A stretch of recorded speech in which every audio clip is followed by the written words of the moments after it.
Él acaba de presentarme, yo soy ginecólogo, lo tengo que reconocer. De hecho, pensaba que era el B el que estaba mal, o sea, fatal.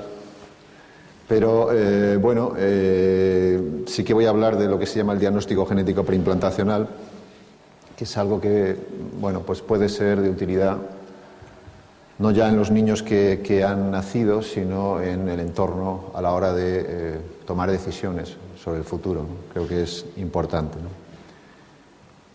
Creo que el objetivo sería salir hoy de aquí teniendo un conocimiento un poquito más exacto de lo que es el diagnóstico genético preimplantacional, de qué aporta, de cuáles son sus ventajas, también cuáles son sus inconvenientes, un poco acercarnos a esto que realmente pues está en la sociedad, ¿no?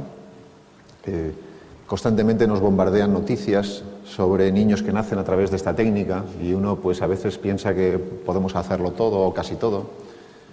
Hay veces que las noticias que nos llegan pues nos dan una sensación positiva, incluso nos enternecen.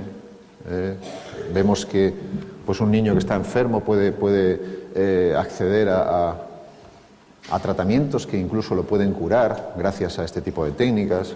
Otras veces, por el contrario, nos dan un poco de escalofríos y nos dan sensaciones bastante negativas. Pues cuando vemos o cuando aparecen en las noticias, pues centros donde se diseñan niños a la carta o creen ellos que diseñan niños a la carta donde se puede seleccionar el color de los ojos, ese tipo de cosas que un poco nos dan un poco de sensaciones, ya digo, negativas, ¿no? Todo esto tiene su origen en cómo hemos ido adquiriendo conocimientos en los últimos años, sobre todo del genoma humano, ¿no? Actualmente, pues se ha descifrado totalmente el código genético humano. En los últimos años hemos avanzado muchísimo. Podemos saber incluso, pues esto es un ejemplo, ¿no? ¿Dónde está la fibrosis quística? ¿En qué sitio del cromosoma 7 podemos encontrar exactamente el gen que cuando está mutado produce fibrosis quística?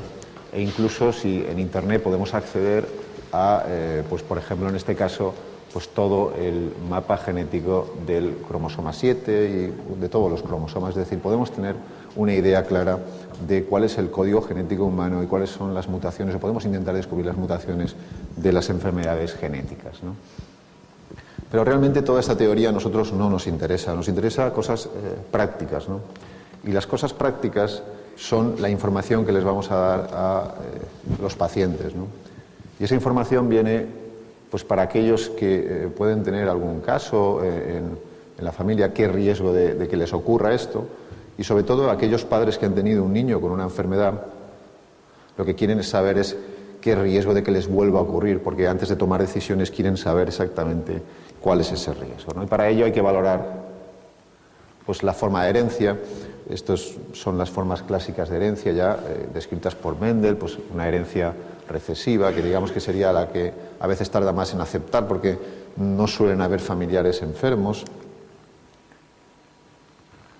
La forma dominante, en la cual hay un 50% de posibilidades de tener un hijo con esta enfermedad cuando uno de los padres lo posee, y por tanto son enfermedades que normalmente ya son conocidas en la familia.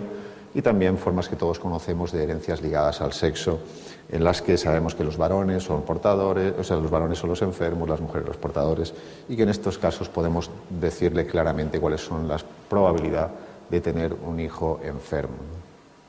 Aparte de eso, hay otro tipo de alteraciones que no son exactamente genéticas o que no llamamos monogénicas, sino alteraciones cromosómicas, como por ejemplo las alteraciones, las translocaciones recíprocas que estamos viendo aquí, donde el resultado de la cantidad de ovocitos o espermatozoides con alteraciones pues no es igual que en las enfermedades monogénicas. Por ejemplo, en este caso de una translocación recíproca, pues había 1 de cada 6 gametos estarán traslocados pero balanceados, 1 de cada 6 serán normales y 4 de cada 6 serán gametos que producirán niños con alteraciones, ¿no? En caso de translocaciones robertsonianas, se parece que hay una pérdida de un cromosoma entero, realmente hay una pérdida de 2 trocitos pequeños del cromosoma, pues el resultado es 1 de cada 4 son balanceados, 1 de cada 4 son normales y 2 de cada 4 tienen un exceso o un defecto de carga genética, lo cual va a dar lugar a embriones con alteraciones, ¿no?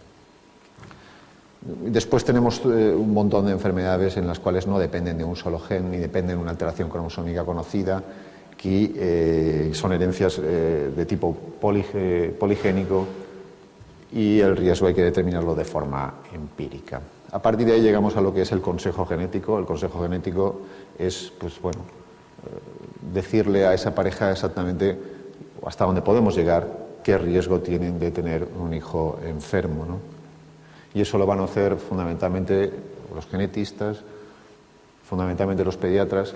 Quizá los genetistas y los pediatras son los que más saben de esto, pero también quizá los ginecólogos son los que más cerca estamos de la mujer cuando va a intentar quedarse embarazada, y en muchos casos, a través de la consulta preconcepcional, es cuando vamos a aportar esa información, ¿no? Es fundamental la consulta preconcepcional porque en ella es cuando realmente vamos a valorar esa historia familiar, vamos a valorar cuál es la mejor situación para llegar al embarazo, y cuando vamos a valorar todas las alternativas que se van a determinar en este caso, ¿no? Bien, sabemos que o bien porque hay antecedentes en la familia de una enfermedad genética, o bien, en este caso suele ser más dramático, la pareja ya ha tenido un niño con una enfermedad genética grave. La pareja lo que quiere no es que le suelten el rollo de si, en fin, es autosómica recesiva, lo que quiere es que le den qué opciones tiene, o qué posibilidades, o qué cosas se pueden hacer en ese momento, ¿no? Y las posibilidades, lo que se puede hacer en ese momento, pues es muy variado. Desde asumir el riesgo, es decir, bueno, pues me han dicho que tengo un 25, un 50%, pues bueno, voy a ver si tengo suerte, y si no, pues en fin, cargaré como pueda. No es del todo satisfactorio, lógicamente. Otra de las posibilidades es renunciar a tener hijos, a renunciar a tener hijos biológicamente, por ejemplo, por la adopción, o por ejemplo, y esto es un tema a considerar, utilizando gametos de donante. Es decir, si yo soy el portador de una enfermedad, pues puedo acceder a tener hijos libres de enfermedad utilizando semen de donante, ¿no? Esto sería un caso de donación de ovocitos en el cual, pues, lógicamente, a través de una donante que dona los ovocitos, en el caso de que la mujer fuera la portadora de la enfermedad, pues podríamos tener embriones que luego fueran implantados al útero de la mujer receptora, y por tanto sabríamos que esos embriones están libres de la enfermedad, ¿no? Pero eso, digamos que traería el hecho de renunciar a la paternidad biológica, es decir, no tener hijos con tus propios genes, ¿no? La siguiente opción sería el diagnóstico prenatal. Es decir, bueno, podemos diagnosticar la enfermedad cuando todavía la mujer está embarazada, y en el caso que se detecte que el niño está afectado, que el feto tiene esa afectación, interrumpir el embarazo, ¿eh? Para ello, pues hay técnicas que de todos son sobradamente conocidas, como la biopsia corial o la amniocentesis, en la cual, pues una técnica invasiva, en la cual se obtienen células fetales y podemos hacer un diagnóstico, ¿no? En el caso de que se diagnostique esa enfermedad, pues se interrumpe el embarazo, ¿no? Esto es muy extraordinariamente estresante para la mujer, el hecho de tener que interrumpir un embarazo, además después de una amniocentesis ya en una edad gestacional avanzada, ¿no? Por tanto, lo que sería el diagnóstico genético preimplantacional sería una alternativa a todas estas soluciones que teníamos hasta ahora y que no eran del todo satisfactorias para los pacientes, ¿no? La definición, siempre hay que buscar una definición, pues sería una forma temprana de diagnóstico prenatal, es decir, en vez de hacerlo la semana 15, lo vamos a hacer tan temprano que ni siquiera hemos llegado a transferir los embriones dentro del útero de la mujer. Y por tanto, antes de que se produzca el embarazo, ¿no? El objetivo que nos planteamos cuando queremos hacer un tratamiento con diagnóstico genético preimplantacional, pues es introducir dentro del útero de la mujer, para que se desarrolle el embarazo, embriones que sean libres de alteraciones genéticas o cromosómicas y por tanto que aseguren una descendencia sana. Bien, esto del diagnóstico genético preimplantacional no es de ahora ni de antes de ayer, ¿no? Este es el primer caso, publicado en la revista Nature, o Nature, como se suele decir ahora, pues en el año 1990, ¿no? Handyside en Londres fue el primero que publicó un caso de diagnóstico genético preimplantacional, en el cual, pues a través de una técnica de PCR, pudo diagnosticar el sexo del embrión antes de introducirlo y, por tanto, introducir en el útero materno un embrión que era de sexo conocido femenino y, por tanto, sabíamos que no iba a padecer la enfermedad, en una enfermedad, creo que era un caso de hemofilia. Bien. Desde entonces hasta ahora ha ido progresando lentamente, conforme han ido progresando dos disciplinas que son las que conforman el diagnóstico genético preimplantacional. Por una parte, la genética y la biología molecular, los avances han sido cuantiosos, y por otra parte, la reproducción asistida. Los que hacemos fertilización in vitro, desde el año 90 hasta ahora hemos ido progresando y hemos hecho que cada vez los tratamientos de fertilización in vitro sean más asequibles, más cómodos y con más posibilidades de éxito, lo cual ha hecho viable tratamientos que hasta ahora no lo eran, ¿no? ¿Qué es lo que hay que hacer para realizar un ciclo de diagnóstico genético preimplantacional? Pues hay que hacer una serie de pasos previos donde se haga un diagnóstico molecular exacto. Tenemos que saber exactamente cuál es la alteración, dónde está y cómo comprobarla, ¿eh? Hay que hacer en muchos casos lo que llamamos un estudio de informatividad, es decir, poner en marcha la técnica. Hay veces que es difícil ver exactamente la mutación y lo que vemos es qué genes están cerca de la mutación y, por tanto, hay que distinguir lo que viene del padre, lo que viene de la madre, y hay que hacer análisis a ambos e incluso a más miembros de la familia. Es un proceso que puede durar unos meses, en el cual hay que hacer diversos estudios para confirmar que efectivamente vamos a disponer de DNA de calidad, eso es fundamental, que vamos a tener unos protocolos específicos casi para cada enfermedad, es decir, para cada enfermedad, no para cada pareja, ¿eh? Y además tenemos que optimizar la técnica porque solamente vamos a tener la posibilidad de hacerlo en una sola célula.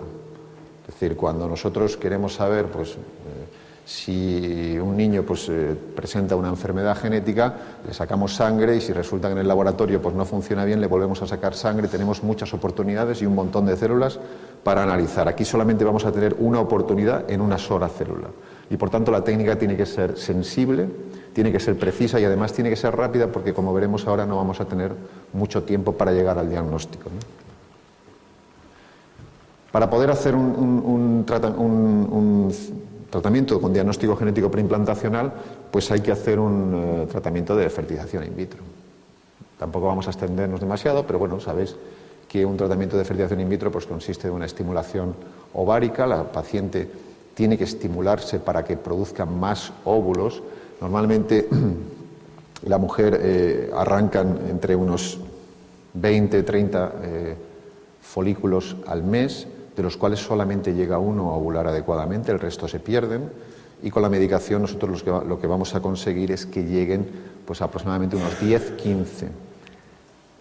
Hay que hacer una estimulación ovárica muchas veces mayor de la que hacemos en un ciclo de fertilización in vitro normal o habitual o estándar. ¿Por qué? Pues porque sabemos que muchos embriones van a tener que ser desechados porque no van a poder ser transferidos al ser portadores de la enfermedad, ¿no? Una vez que la paciente ya ha sido estimulada, pasamos a lo que es la recogida de los óvulos. Aquí había traído un vídeo, pero no tengo tanta suerte como el ponente anterior y a mí la informática no me arranca bien, pero bueno, a través de una técnica relativamente sencilla, cada vez más sencilla y digamos muy aceptable desde el punto de vista de las molestias, conseguimos sacar los óvulos y esos óvulos podemos llevarlos al laboratorio de fertilización in vitro.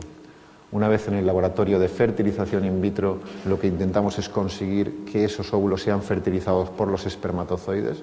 En la mayoría de los casos no realizamos fertilización in vitro convencional, es decir, no los dejamos los óvulos y los espermatozoides juntos a que pasen la noche y al día siguiente ver qué es lo que ha ocurrido, sino que hacemos una técnica que denominamos microinyección. Aquí había otro vídeo que tampoco arranca. Bien, esto sería un óvulo tal cual ya liberado de todo lo que es las células de la granulosa y la técnica consiste en introducir el espermatozoide dentro.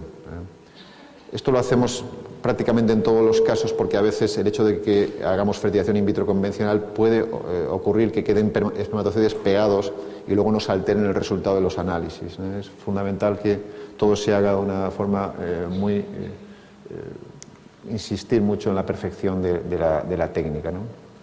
Una vez que ya hemos conseguido fertilizar la mayor cantidad de óvulos posibles, pasamos a lo que se llama el cultivo embrionario. Los embriones están en el laboratorio y normalmente el tercer día de cultivo, cuando están en una fase de unas 8 células, es cuando realizamos la siguiente fase, que es la de biopsia embrionaria. La biopsia embrionaria es... a ver si este arranca. No.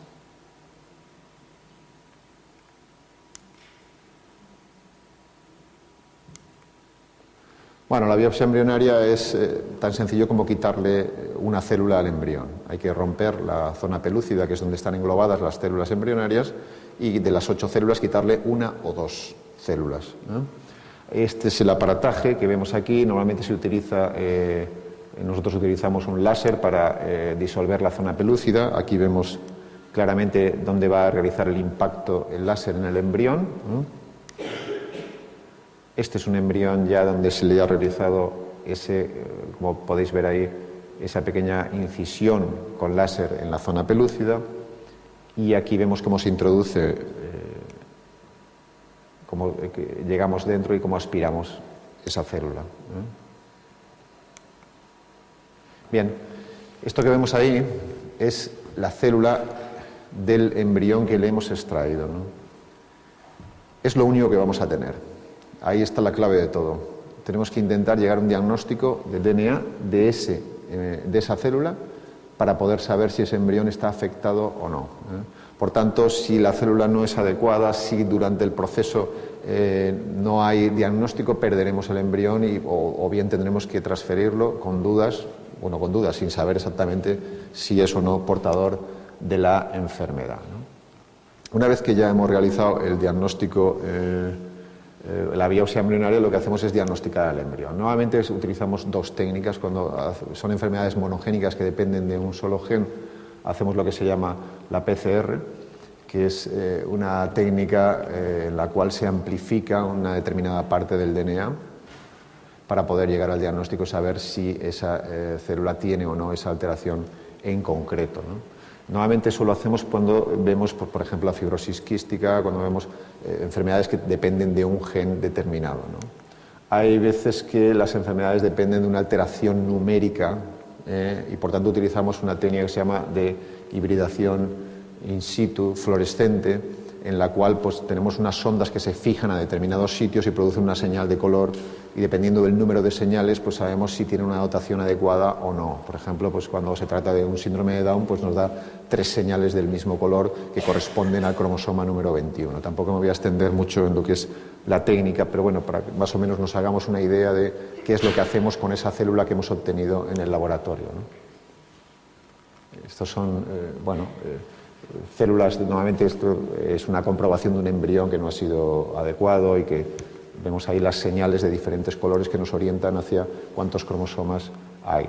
Y al final pues lo que hacemos es transferir los embriones dentro del útero, ¿no? Todo esto que hemos repasado en un momento pues es un proceso que dura aproximadamente unos 10-12 días, ¿eh? Hay que tener en cuenta una cosa, y es que desde que realizamos la punción, es decir, la extracción de los óvulos, hasta que transferimos los embriones no deben de pasar en ningún caso más de 6 días. El embrión humano a partir de ese día tiene dos caminos: o implantarse o degenerar, y por tanto no tenemos más que ese tiempo. Nosotros extraemos las células en un día 3 y en un día 4 o 5 tenemos que tener el diagnóstico para transferir los embriones. Es decir, es un procedimiento, ya digo, que tiene que ser extraordinariamente sensible, rápido y exacto.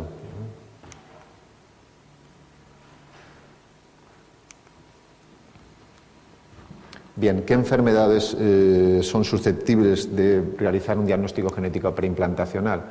Bueno, esta es la última revisión de la Sociedad Europea de Reproducción Humana sobre el seguimiento a los ciclos de diagnóstico genético preimplantacional, y estas son las enfermedades más frecuentes que han sido reportadas a la sociedad, ¿no? La distrofia miotónica tipo 1, una forma autosómica dominante, ha sido la que más casos se han hecho, fibrosis quística, X frágil, Huntington, beta-talasemia, incluso tenemos ahí 2 casos de HLA, como luego comentaremos, ¿no? Estas son las enfermedades que nosotros hemos tratado en nuestro centro, y cada una de ellas prácticamente requiere de un protocolo específico, ¿no? En cualquier caso, podemos decir que prácticamente cualquier enfermedad con estudio genético positivo, es decir, que sepamos exactamente dónde está la alteración genética, es susceptible de realizar diagnóstico genético preimplantacional. Es decir, no podemos decir no de entrada a nada, sino que hay que estudiar la familia para ver si realmente podemos llegar, y en la mayoría de los casos llegamos a ofrecerles la posibilidad, ¿no? Los resultados, estos son los que publica la Sociedad Europea de Reproducción. Pues cuando tratamos enfermedades monogénicas, prácticamente el 90-95% de los embriones que biopsiamos, es decir, que les quitamos una célula, podemos llegar al diagnóstico. Hay aproximadamente entre un 5 y un 10% en los que no tenemos diagnóstico por problemas de la técnica, y de los cuales aproximadamente en las alteraciones cromosómicas un 25%, y en las enfermedades monogénicas un 50% de los embriones son transferibles. Es decir, ya hemos visto que tienen diagnóstico y además que son embriones sanos y no son enfermos, ¿no? De hecho, solamente depende de si son alteraciones cromosómicas, sexados, es decir, selección de sexo, o enfermedades monogénicas, pues está entre un 60 y un 80% de las pacientes que llegan a extraerle los óvulos llegan a tener transferencia de embriones. La tasa de embarazo está en torno a un 35%, aproximadamente 1 de cada 3 ciclos de tratamiento terminan en embarazo. Desgraciadamente, las posibilidades de éxito de las técnicas de reproducción asistida son altas, muy altas comparadas con las que teníamos hace 10 años, pero todavía tenemos unas tasas de embarazo que en el mejor de los casos pueden llegar a un 50-60%, y cuando tratamos embriones que han sido biopsiados y tal, pues las posibilidades pueden bajar. Y bueno, estas son las tasas de embarazo que publica la Sociedad Europea de Reproducción. Bien, es un tema que no tiene mucha relación con con el objetivo de las jornadas, pero que sí que me gusta traer porque ha creado cierta polémica, ¿no? Y es el hecho de que, claro, las pacientes que nosotros vemos en la consulta, muchas de ellas no son para diagnóstico genético, sino la mayoría son para fertilidad, pues nos vemos tentados muchas veces de utilizar estas armas terapéuticas para tratar a nuestras pacientes, ¿no? Es decir, a las pacientes estériles, ¿no? Y lo primero que se planteó hace ya varios años es, oye, esto nos puede servir para tener mejores posibilidades de éxito en un tratamiento de fertilización in vitro, y es donde surgió el screening de aneuploidías, que es una forma de diagnóstico genético de preimplantacional en el cual se le hace un chequeo al embrión antes de transferirlo para ver si tiene una dotación de ciertos cromosomas adecuada. Bien, aquí por ejemplo vemos 2 embriones, este tiene una trisomía 15 y 3 señales, vemos aquí esta señal amarilla sería la que detecta el cromosoma del par 15, tiene que haber 2, en este caso hay 3, por tanto es un embrión afecto de una trisomía 15, y aquí tenemos solamente una señal roja o creo que es esta verde, del 18, hay una monosomía 18, sabemos que son embriones anómalos. Bien, esto lo que se pensó en un principio es decir, vamos a ver aquellas mujeres que tienen más riesgo de tener embriones con anomalías cromosómicas, y en estas aplicar el diagnóstico genético preimplantacional para hacer que fuera más fácil conseguir el embarazo, o para que fuera más fácil que llevasen el embarazo hacia adelante. Y los 3 grupos de mujeres en los que se indicó, y todavía hay una indicación de diagnóstico genético preimplantacional con screening de aneuploidías, son aquellas mujeres que tienen una edad avanzada por encima de 37-38 años, aquellas mujeres con aborto de repetición, es decir, que tienen aborto de repetición que no tienen una causa explicada. Lógicamente, si hay un aborto de repetición porque hay una causa genética, tienen que ir al diagnóstico genético preimplantacional, pero no por un screening de aneuploidía, sino buscando solamente esa alteración, ¿no?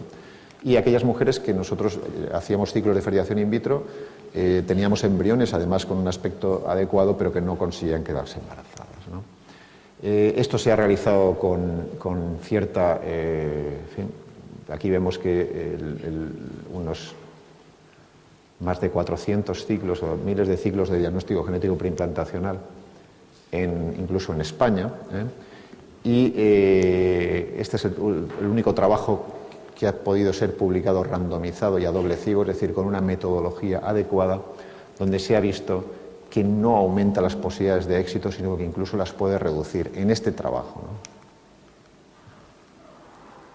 Este es el trabajo de Masterbrook, donde vemos que cuando se le hace a estas pacientes diagnóstico genético preimplantacional, la posibilidad de quedarse embarazadas era del 25% y sin diagnóstico genético el 37%. Estamos hablando de mujeres de más de 36 años, ¿no?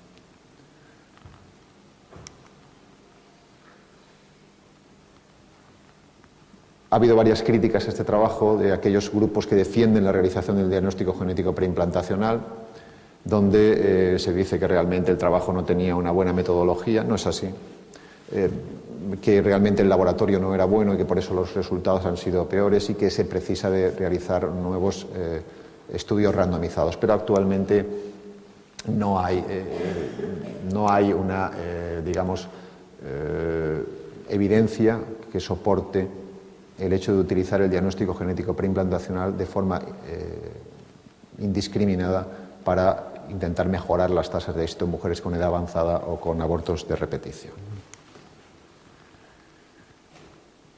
Estas son las recomendaciones de la Sociedad Americana de Medicina Reproductiva, donde dice claramente que antes de realizar debemos estar seguros de que la pareja comprende las limitaciones de la técnica, así como el riesgo de error y la ausencia de evidencia de que el tratamiento mejora las probabilidades de tener un hijo en este grupo de pacientes. No me voy a extender más en este tema porque ya veo que es más preocupación de los que trabajamos en reproducción asistida, ¿no? Pero sí que me ha gustado, o sea, he preferido traerlo para que, bueno, hay mucha gente que dice, oye, si no te hacen el DGP no te puedes quedar embarazada, o hay que hacer el DGP siempre, o es que esto... Realmente hemos visto que no mejora las posibilidades de éxito y en muchos casos la paciente tiene que sufragar el diagnóstico genético preimplantacional para no tener más posibilidades, ¿no? Y ya para terminar, no me extiendo más, ¿qué nuevos avances podemos tener en un plazo razonable de tiempo? Muchos ya los tenemos, ¿no? Por una parte está el tema de la selección de sexo, que como sabéis en España no está permitido seleccionar el sexo por causas sociales, solamente para evitar una enfermedad.